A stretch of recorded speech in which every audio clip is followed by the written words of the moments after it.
I want you to imagine a pretty surreal scenario for a second. Just picture this. Okay, I'm picturing it.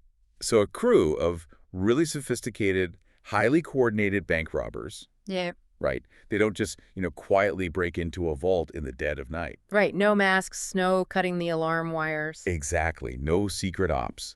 Instead, they set up high-definition cameras, and they literally live stream the entire heist to the public. Which is insane to even think about. Right.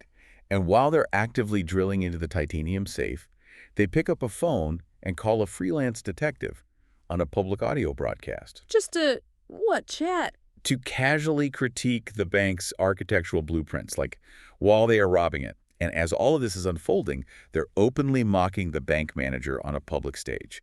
Pointing out the incompetent security guards, I imagine. Yeah, pointing out exactly how bad the security is, and they're doing it to an audience of hundreds of people who are essentially just, eating popcorn and watching the establishment burn. I mean, it sounds like a scene out of I don't know, a highly stylized cyberpunk movie. Or maybe some piece of absurdist theater. It totally does. Because you naturally assume the first rule of conducting a massive, highly illegal operation is operational security, staying in the shadows. Leaving no trace. Exactly, leaving no trace and definitely not inviting the general public to watch you work. But this is where we have to leave fiction behind. Yeah. Because this isn't a movie plot. No, it's not. This is exactly what is happening right now, today, March 29, 2026, in the Latin American cyber underground. It's happening as we speak. Yeah. The bank vault, in this scenario, that's national critical infrastructure. The bank manager being mocked is the sovereign state itself. And the live stream is happening right out in the open on mainstream social media platforms. Which is just wild. Yeah. And that context really sets the agenda for our deep dive today. Yeah, we are opening up a massive stack of highly sensitive sources today. Really granular stuff. Oh, absolutely. We're looking at forensic research notes, incredibly detailed threat intelligence briefs, and this is the crazy part, actual transcribed audio intercepted from an underground digital tribunal. A literal digital tribunal. Yeah. And our goal here is to dissect the moral, the technical, and the sociological debate happening right now between self-proclaimed hacktivism and, pure cybercrime. We're going to evaluate how public toxicity, legacy government IT systems, and these independent meta-analysts are completely reshaping the concept of digital sovereignty in real time. It's a massive tangled web. You've got these huge egos colliding with lethal code, all set against this backdrop of really volatile geopolitics. And for you, the listener, understanding this is crucial because the infrastructure these groups are targeting, it's the exact same type of infrastructure that holds your medical records, your tax data, your digital identity. It affects everyone. But before we begin unpacking this, it is absolutely critical that we make something explicitly clear regarding the nature of these sources. Yes, the disclaimer. Very important. Right. So the documents and the audio transcripts we're examining today cover highly politically charged events. They involve the Mexican government, the Argentine government, and United States intelligence agencies. Alongside various underground syndicates, yeah. Exactly. So we will impartially report the claims, the data, and the events exactly as they are detailed in these documents. We are not taking sides. We are absolutely not endorsing any political viewpoint, any state actor, or any cyber syndicate. Our only objective is to impartially unpack the information contained in the source material so you can understand the mechanics of what is actually unfolding on the global stage. Okay, so let's unpack this. Because before we can really dive into the culture of these hackers, and the culture is a fascinating psychological study all on its own, we need to understand the physical reality of what they are doing. The scale of it. Right. We need to look at what analysts are calling the Agentic Era of cyber warfare. And to do that, the sources point us directly to the Mexican infrastructure crisis from early 2026. This crisis was a massive watershed moment in digital security. The primary actor identified in the intelligence briefs is a collective known as the Chronus Group. Also known as the Chronus Mafia, right? Yeah, they frequently operate under the handle at Team Cronus, and within the underground, they're referred to as the Chronus Mafia.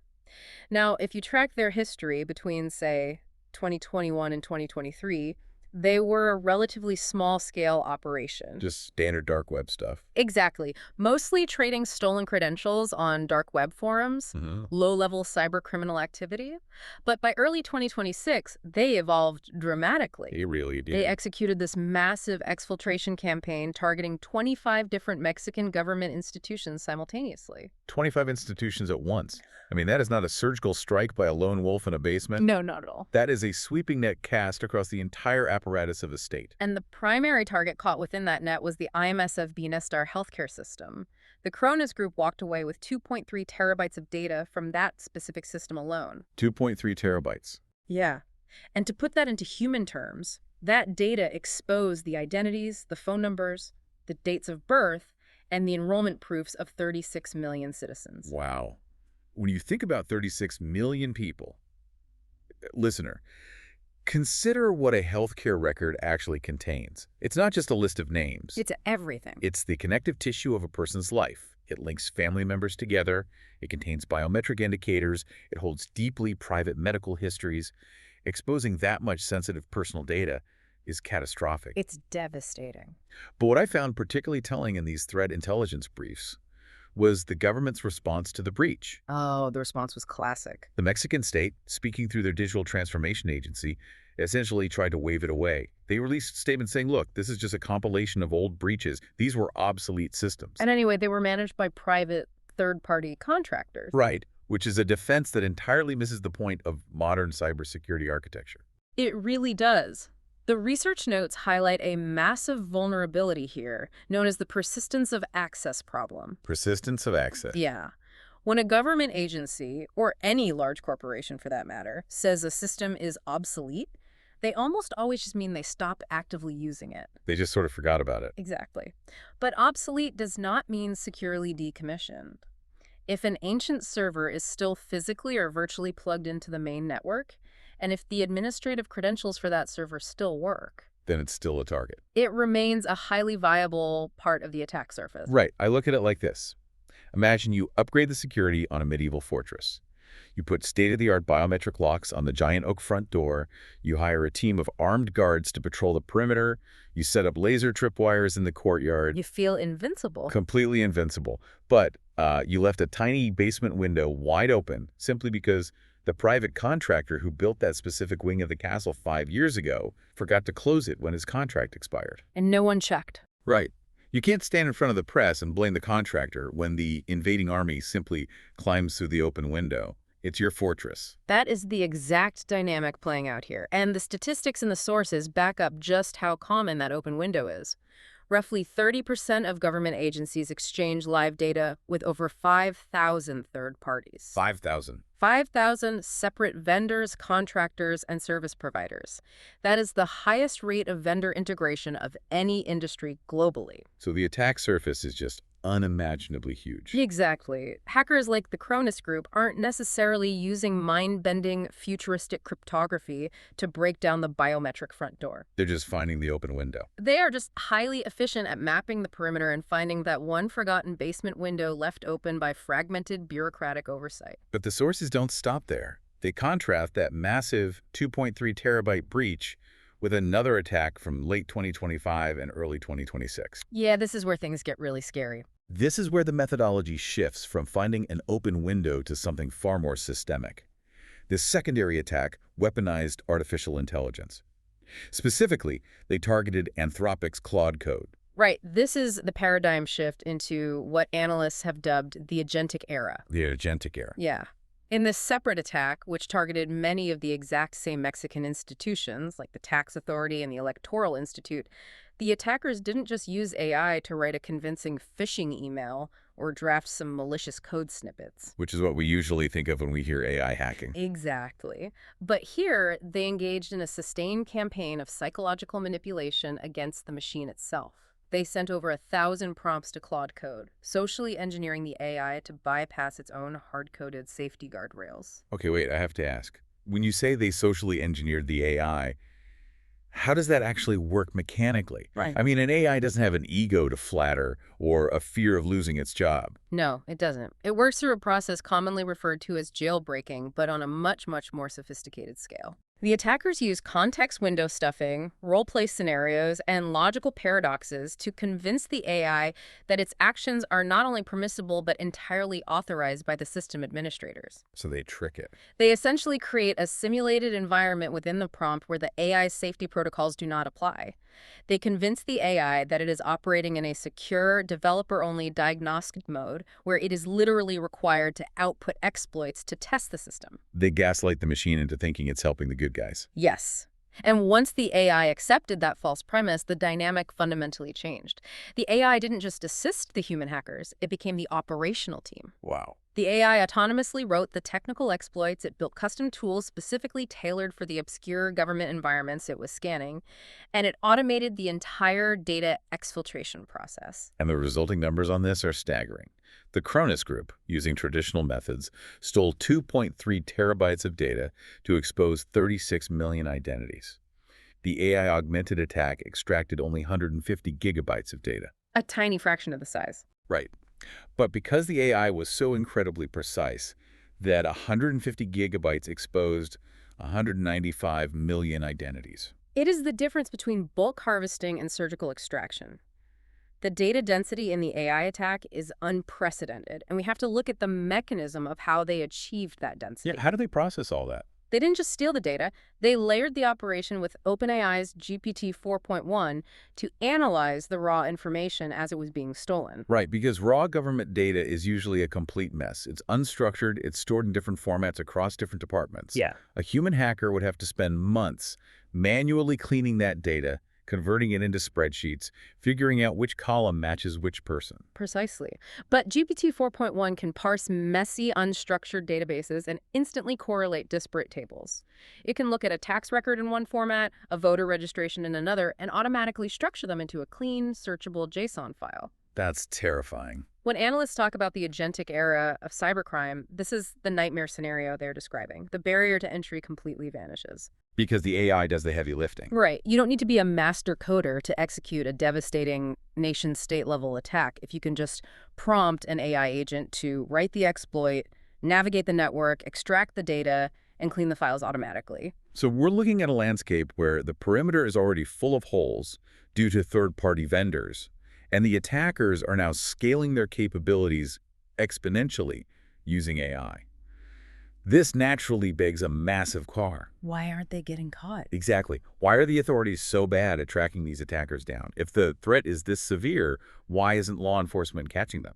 To answer that, the sources direct us to the systemic incompetence of state forensics and what is referred to in the documentation as the illusion of security. The illusion of security. Yeah. The case study provided centers entirely on the work of Alberto Daniel Hill. Ah, the digital knight. His story is a core thread throughout these intelligence briefs. He is a highly respected Uruguayan cybersecurity expert and meta-analyst. A really fascinating figure. Very much so. But his expertise isn't just academic. It was forged through a deeply traumatic personal ordeal. In 2017, he became the very first person in Uruguay to be imprisoned for a computer crime. A crime that the intelligence sources explicitly note he was wrongfully prosecuted for. Yes, wrongfully imprisoned. And what makes Hill's story relevant to this deep dive is what he did upon his release. He didn't just try to put it behind him. He dug into it. He utilized his expertise to conduct a comprehensive forensic audit of his own criminal case. This project is heavily cited in the documents as the research on the notebooks. He wanted to see exactly how the state gathered the digital evidence that was used to put him in a prison cell. And what he uncovered was just a masterclass in procedural failure. It is honestly difficult to read without shaking your head. The physical reality of a police raid is chaotic, sure, but the failures here are fundamental. When the authorities conducted their supposedly exhaustive search of his property, they left behind 29 hard disk drives, pen drives, and memory cards. 29 physical storage devices. In an investigation centered entirely around digital data, they left the primary medium of that data sitting in his house. Just left it on the shelf. Yeah. And it gets worse. The sources note they seized one network router, but they left 4 others behind, including a vital ASIS router. That's a huge mistake. Right. I want to pause here because for you, the listener, who might just think of a router as the blinking box that gives you Wi-Fi, why is leaving a specific router behind such a massive investigative failure? Well, a router is essentially the traffic cop of a local network. A device like that ASUS router doesn't just broadcast a signal, it maintains detailed, time-stamped logs of every single device that connected to it. The MA addresses? Yeah, the MAC addresses of those devices Yeah. and the flow of traffic in and out of the network. If you're trying to prove a cybercrime occurred from a specific location, those logs are the foundational map of the network activity. Right. Leaving it behind is akin to investigating a bank robbery and deciding not to take the security camera footage. That's a perfect analogy. And yet, perhaps the most glaring failure detailed in Hill's research revolves around the laptops.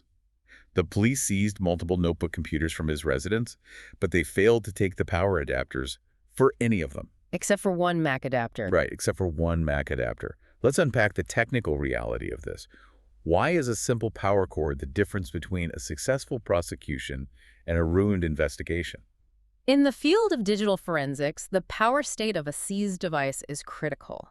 If you fail to collect the original power supply, you run the immediate risk of the battery depleting entirely before it reaches the lab. Which is bad because... Because once a device loses power unexpectedly, it can lead to file corruption. But more importantly, without the correct power supply, investigators cannot safely power on the device in a controlled environment to perform what is known as live box analysis. And live box analysis is examining the computer while the operating system is actively running, correct? Yes. When a computer is running, there is a wealth of data stored in the volatile memory, or the RAM. The temporary memory. Exactly. This includes active network connections, running processes, clipboard contents, and crucially, the decryption keys for any encrypted hard drives. Oh, wow. The decryption keys are just sitting in the RAM. Right. And the moment that laptop runs out of battery and powers down, the RAM is wiped clean. All of that volatile evidence vanishes into the ether. By leaving the power adapters on the desk, the authorities essentially brick their own evidence and lock themselves out of potentially encrypted drives. Wait, I have to step in here and view this from a broader perspective. No. When we look at state authorities leaving 29 hard drives on a shelf and forgetting the laptop chargers, it forces a question. Yeah. Is this normalcy bias simply a result of underfunded local police departments who don't have the budget to train their officers in high-tech forensics? Mm-hmm.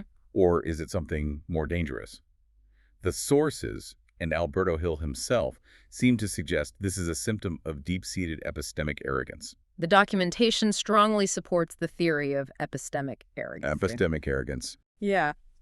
Hill points out that the judicial system's bias allows them to prosecute individuals based on fundamentally flawed evidence because the state believes its traditional methods of investigation, raiding a house, grabbing whatever looks important, intimidating suspects are inherently superior to everything else. They think they already know how to do it. Right. They don't know the intricate technical rules of digital forensics, and more importantly, they refuse to admit that they don't know them. They assume because they have the badge, they have the truth. And the research doesn't just limit this arrogance to Latin American police forces. It draws a direct parallel to the highest echelons of United States intelligence, citing the highly publicized case of General David Petraeus. Ah, yes. He stored notebooks containing highly classified code word intelligence in an unlocked desk drawer. So whether you are looking at professional incompetence at the local municipal level or personal negligence at the highest military tier, the physical security of the notebook, the portable digital artifact, remains the weakest link. It's a universal problem. The illusion of security is maintained by powerful people who refuse to understand the technology they are supposedly policing. And Hill takes this a step further by projecting this incompetence into the future. He connects this to what he calls the technology mobility complex. Which means what, exactly? Well, it encompasses the rapidly approaching reality of smart cities, interconnected infrastructure, and connected and autonomous vehicles. Think about what that means for you, the listener. We aren't just talking about laptops anymore. We are talking about the car you drive your kids to school in. Exactly. Hill's warning is profound here.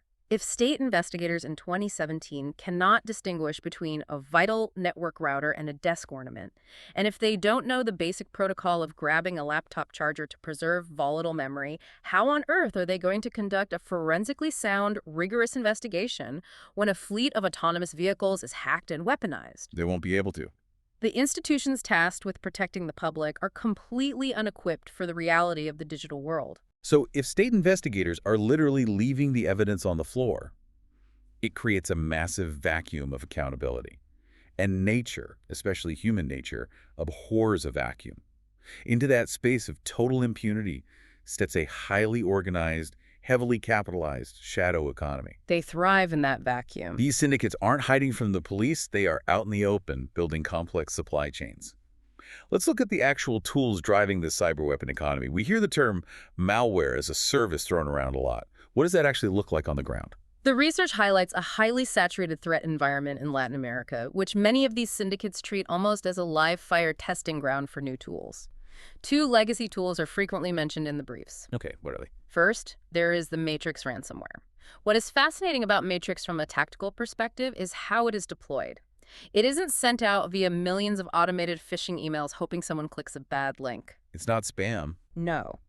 It is manually deployed by human attackers who have already gained quiet access to a network, usually through exploiting the Remote Desktop Protocol, or RDP. Let's clarify RDP for the listener. RDP is a completely legitimate feature built into Windows. It's what your IT department uses to log into your computer remotely to fix a software issue while you are on the phone with them. Hackers aren't breaking through a firewall. They're finding leaked passwords for these RDP accounts and just logging in through the front door like an employee. Yes, exactly. They get inside, they map the network, they locate the most critical data, and then they manually detonate the ransomware.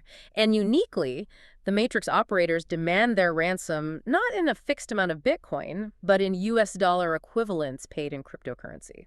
I'm thinking about this from an economics perspective. The crypto market can swing wildly in a single day. By pegging the ransom to the US dollar, they are hedging against crypto volatility. That's exactly it. That isn't chaotic hacker behavior. That is a sophisticated corporate strategy to manage currency risk. It shows a very high level of financial maturity. Alongside Matrix, the sources detail tools like the Nanocore RAT, specifically version 1.2.2.0. And a RAT is a remote access Trojan. Correct. It usually spreads via infected Microsoft Word documents. Once opened, it steals passwords, logs your keystrokes, and uses a technique called memory injection to hide itself deep within the system. When we talk about memory injection, it sounds incredibly complex, but let's break it down. Normally, a program runs from your computer's hard drive, which your antivirus software scans like a security guard checking IDs at the door of a club. Right. Memory injection is entirely different. It's like slipping the malicious instructions directly into the bouncer's brain after he's already inside the club. The antivirus never sees a file enter the hard drive, so it never triggers an alert. That is an excellent way to visualize it. But while Matrix and Nanocore represent the baseline of this economy, the real evolution, the cutting edge, is represented in the sources by an underground developer who operates under the alias Mr. Ban. Mr. Ban.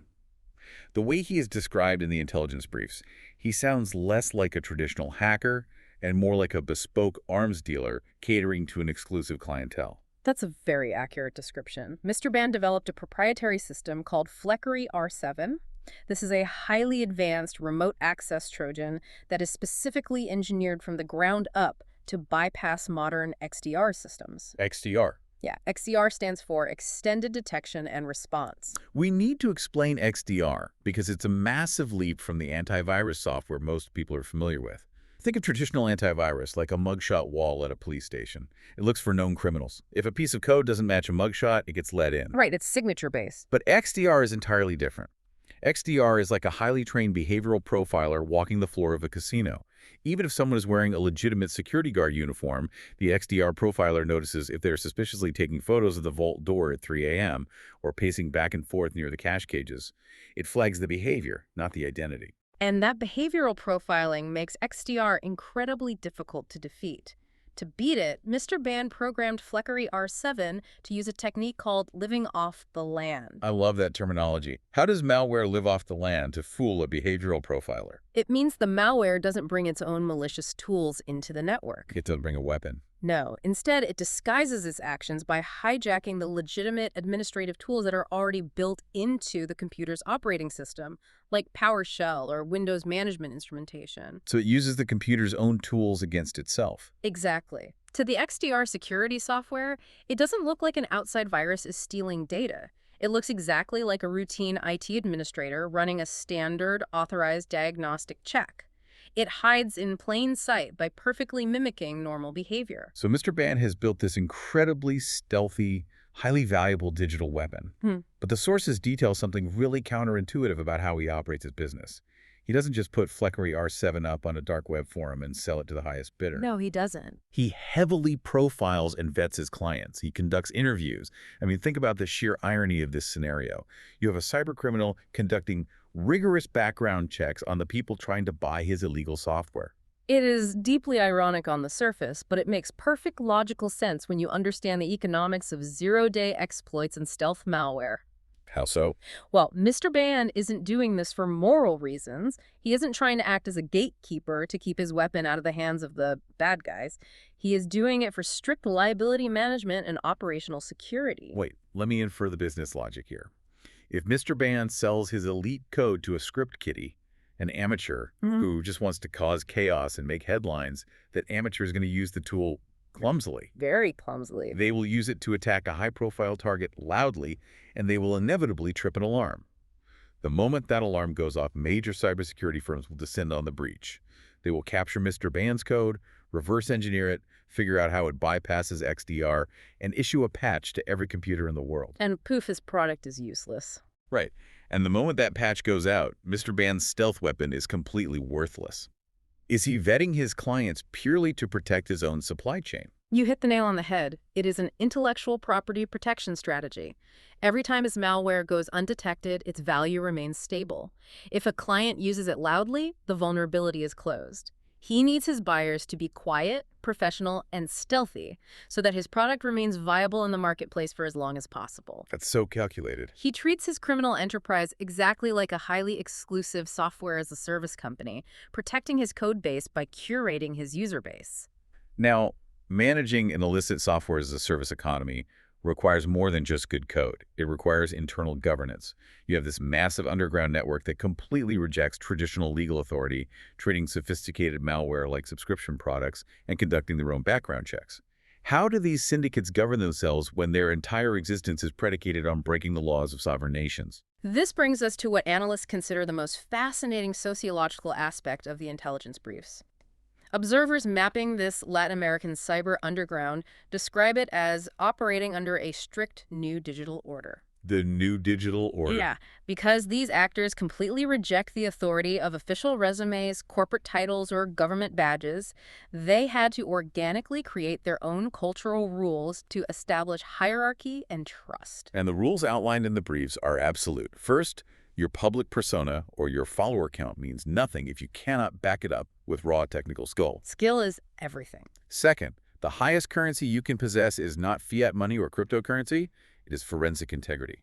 Third, direct open dialogue outperforms bureaucratic posturing every single time. And the ultimate rule, real power doesn't belong to whoever shouts the loudest or wears the fanciest suit. It belongs exclusively to whoever holds the provable truth. Within the confines of this new digital order, we see a stark sociological divide characterized by two distinct archetypes.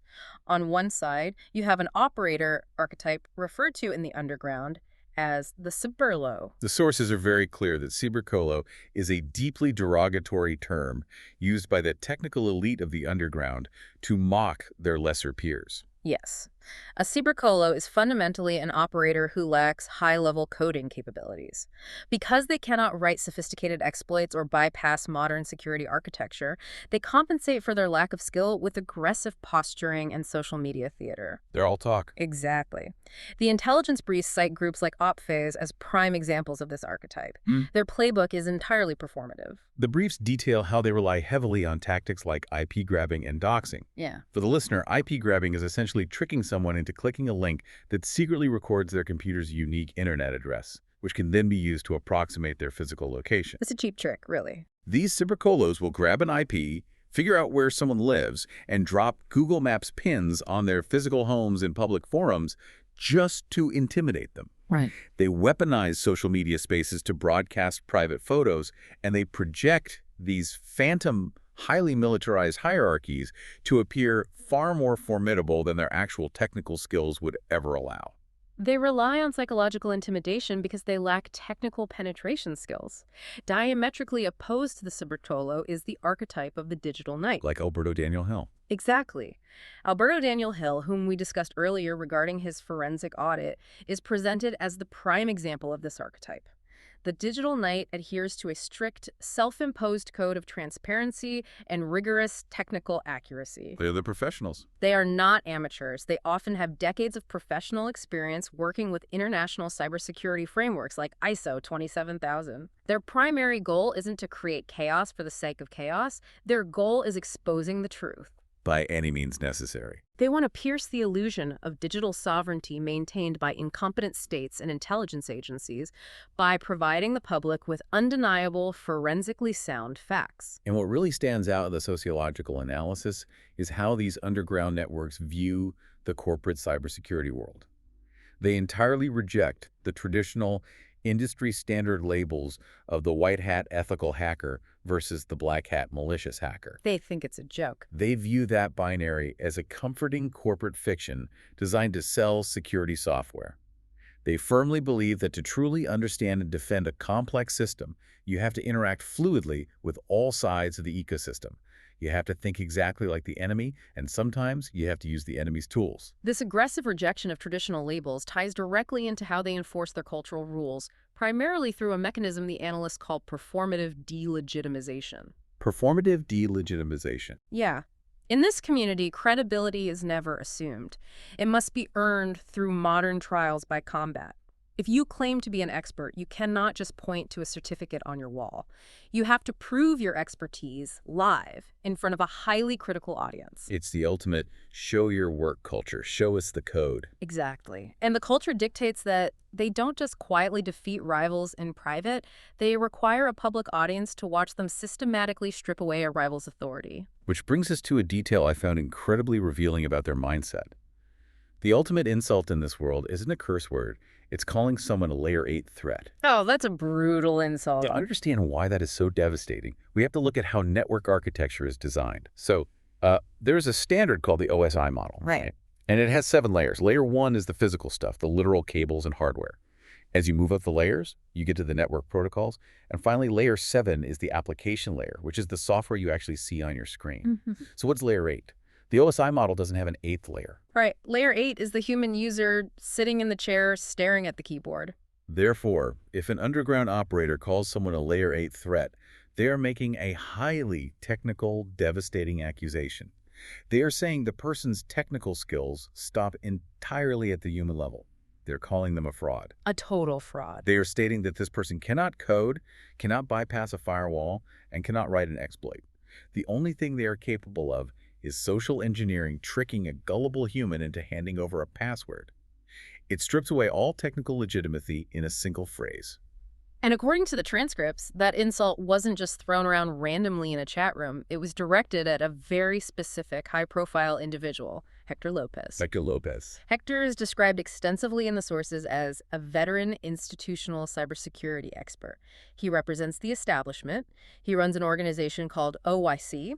He is the old guard, cloaked in corporate legitimacy, and the underground decided it was time to put him to the test. This is where it gets crazy. Mr. Ban, the developer of the Fleckery R7 stealth malware, issued what he called a $25,000 Rito deprogrammation a live programming challenge. 25 grand. He offered 25 grand of his own money to see if Hector Lopez could actually write functional code live in front of the community. And this event is where the theoretical cultural rules we just discussed become violently real. It transitions us from sociology to an actual recorded confrontation. The intelligence sources provide a massive, highly detailed transcript of an intercepted X-Space, a live audio broadcast on the platform formerly known as Twitter, where this entire drama played out in real time. In the documentation, it is referred to ominously as the last space. Reading the transcript of this X-Space is a surreal experience. It feels less like a technical debate and more like a script for a psychological thriller mixed with a digital gladiatorial match. It really does. Imagine the environment for a second. You have hundreds of people listening in live. You have Mr. Ban, the malware developer. You have a moderator named Mel Morera. You have various heavy hitters from the underground going by aliases like Tony Soprano, Julio, and Damaso. The tension is just palpable. And then Hector Lopez, the institutional expert, enters the audio room. The entire community is waiting for him to accept the $25,000 coding challenge. They want him to prove his technical merit, to defend his status as an expert. But Hector does not accept the challenge. No, instead, he absolutely detonates. Detonates is the right word. The level of toxicity recorded in the transcript is breathtaking. From the very moment he takes the microphone, he aggressively refuses to engage in any form of technical dialogue. He dismisses the entire audio space as a circus. He starts hurling graphic profanity at everyone in the room. I mean, the transcript provided in the intelligence brief is heavily redacted with asterisks, but it is clear he is throwing out incredibly vile, highly personal insults. What is truly fascinating from a psychological perspective is how the underground operators react to his meltdown. Mr. Ban, the alleged architect of stealth malware, remains remarkably calm throughout the barrage. Ice cold. He repeatedly, almost clinically, asks Hector to answer simple, technical questions. Mil Morera, acting as the host, tries desperately to maintain order, constantly having to mute Hector's microphone because Hector simply refuses to stop screaming over the other speakers. There is a moment in the transcript that perfectly encapsulates the absurdity of it all. Morera literally has to pause the argument and say, "Before everything, Hector, good evening, welcome. One begins by greeting people. You have to show manners." It's hilarious. It is a complete staggering role reversal. You have the supposed cyber criminals, the people building tools to bypass national security, pleading for basic etiquette and structured debate, while the institutional ethical cybersecurity expert is acting like a feral animal backed into a corner. The confrontation escalates significantly when the underground operators pivot away from the coding challenge and start hitting Hector with highly specific, systemic accusations regarding his professional conduct. They turned up the heat. This was no longer just about whether he could write a Python script. They were publicly auditing his integrity. Right. The user operating under the alias, Tony Soprano, steps up and directly confronts Hector. He doesn't mince words. He asks him, "Explain to us how it was that you were selling the credentials and data of journalists from alpha.gov.mx. That's a huge allegation. And before Hector can recover, Tony Soprano follows up by accusing him of actively selling sensitive databases stolen from major financial institutions like Banorte and Santander in a private Telegram channel called Mercenarios. These are massive allegations of data trafficking. And how does Hector, the veteran institutional expert, respond to being accused of selling stolen journalist and banking data? He deflects entirely. He doesn't offer a technical refutation. He just screams, "I didn't sell anything. You are inventing things." And then he pivots to attacking Mr. Ban, based purely on his Dominican nationality and his accent, explicitly telling him he shouldn't speak like a Mexican. Just incredibly toxic. He tries to reassert his dominance by bragging about his personal wealth, shouting that he drives a Mercedes-Benz while everyone else in the room is poor. And the climax of the transcript comes when an audience member calmly asks Hector if he used to work for a specific, notorious threat actor known in the underground as H1. And what does he say? Faced with that direct question, Hector just goes completely silent. The transcriber actually notes that he just laughs nervously and refuses to answer, prompting the entire room to take his silence as a definitive admission of guilt. I have to pause here and ask you to synthesize this, because looking at the raw transcript, is this public humiliation just internet bullying with a bigger vocabulary? Is this just a bunch of guys measuring their egos in a Twitter space? Or does this serve a structural, necessary purpose for the underground ecosystem? The intelligence analysts are clear. It absolutely serves a structural purpose. This is systemic auditing in action. You have to remember the broader context we established earlier. These underground operators view the institutional cybersecurity establishment as deeply corrupt, technologically incompetent, and morally bankrupt. They don't respect them at all. Not even a little. Hector Lopez was not just a guy in a chat room. He was a symbol of that establishment. By baiting him into a highly public arena and allowing him to self-destruct through his own aggressive toxicity, they successfully stripped away his institutional legitimacy in real time. They didn't have to hack him. They just gave him a microphone and let him hang himself with his own words. Precisely. And the resolution of the conflict is highly structured. The host, Mil Morera, eventually puts the issue to a democratic vote. He asks the room of hackers, independent analysts, and observing journalists to raise their digital hands if they want Hector permanently removed from the space. The consensus is overwhelming. They mute his microphone for the final time, and they expel him from the tribunal. The underground proved, permanently and publicly, that in their ecosystem, raw technical truth and calm, forensic evidence overrule official resumes, and loud, aggressive posturing. They didn't just win a petty argument.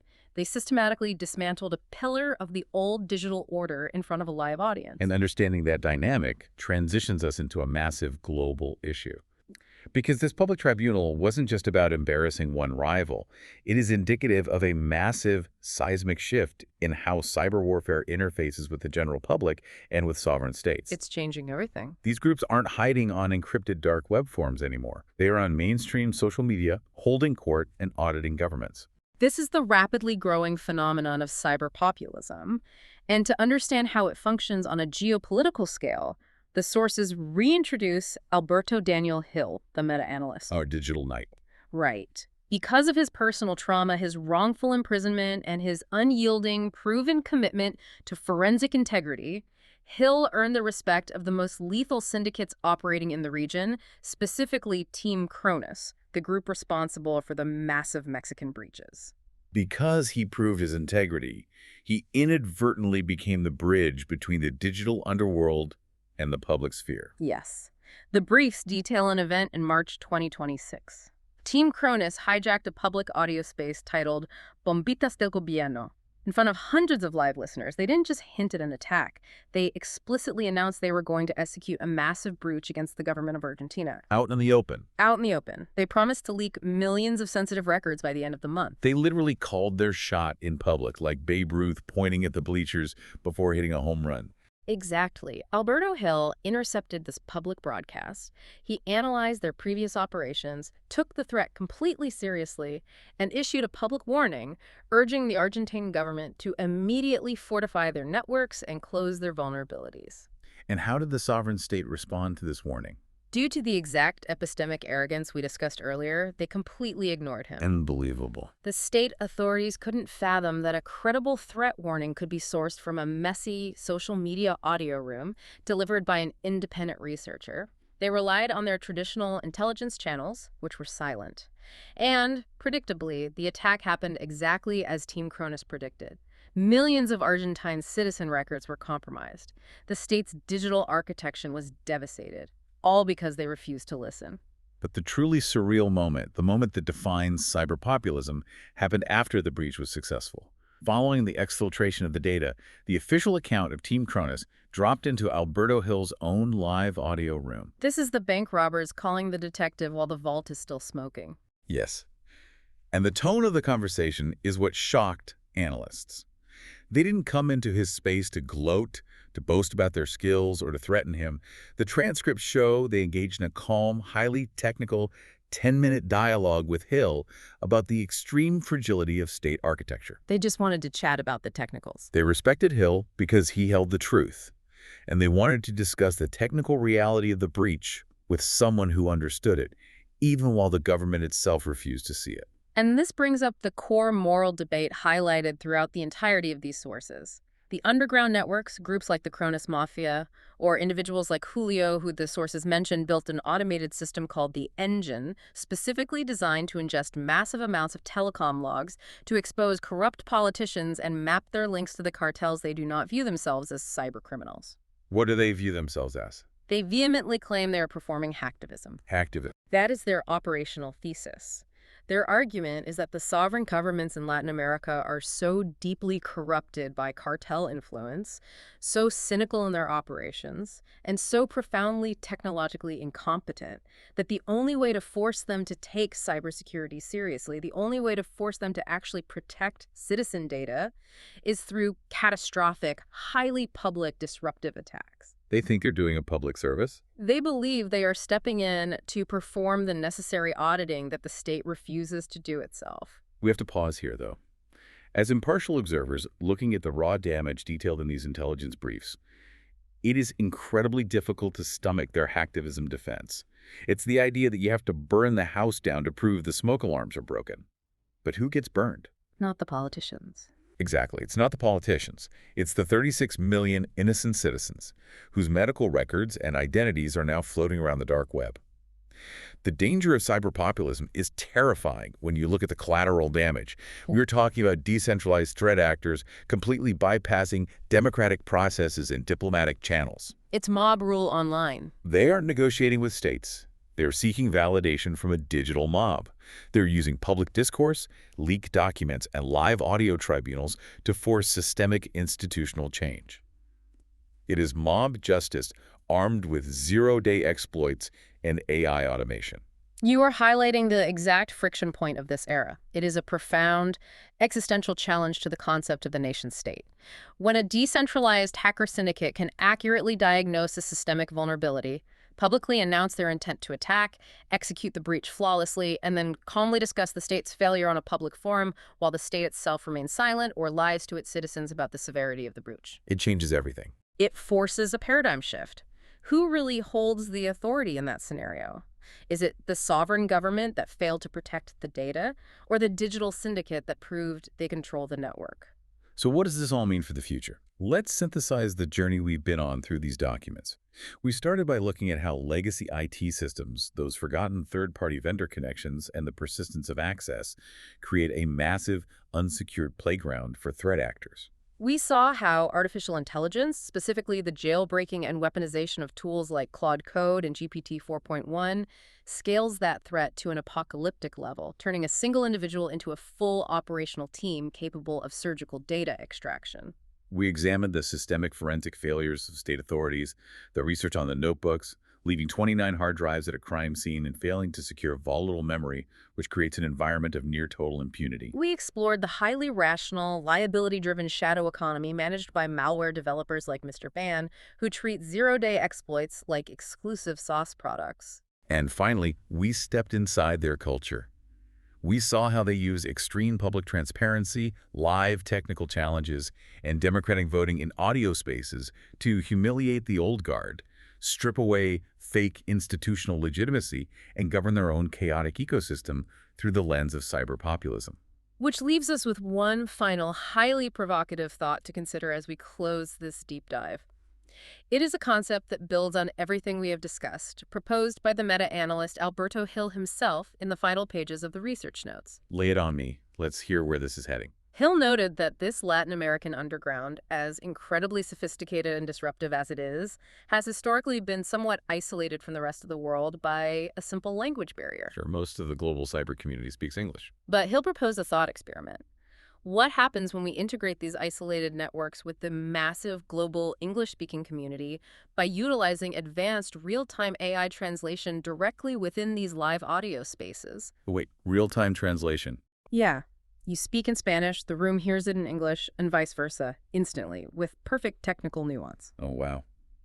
That changes the entire scale of the battlefield. Think about the geopolitical implications of that capability. If a local regional syndicate can successfully publicly audit, humiliate, and force structural change upon a sovereign nation today. What happens tomorrow? What happens tomorrow when that language barrier is completely erased? What happens when these highly skilled, ideologically driven digital mobs can seamlessly communicate, share exploits, and unite across the globe to form a borderless, decentralized digital authority? You know, it brings us right back to the beginning, to the surreal scenario of the bank robbery. The robbers aren't just live streaming the heist to the local neighborhood anymore. With real-time AI translation, they are broadcasting the exact blueprints of the vault, the bypass codes for the alarms, and the weaknesses of the guards to every other crew on the planet, in real time, in 100 different languages. It's a sobering thought. It makes you wonder. Think about this for yourself, listener. The next time you log into a government portal or hand your sensitive medical data over to a legacy institution, who is actually guarding the vault? Is it the bank manager? Or is it the syndicate watching the digital shadows, just waiting for their moment to take the stage? Good question. Thanks for joining us on this deep dive. Stay curious and always question the security of the systems you trust every day.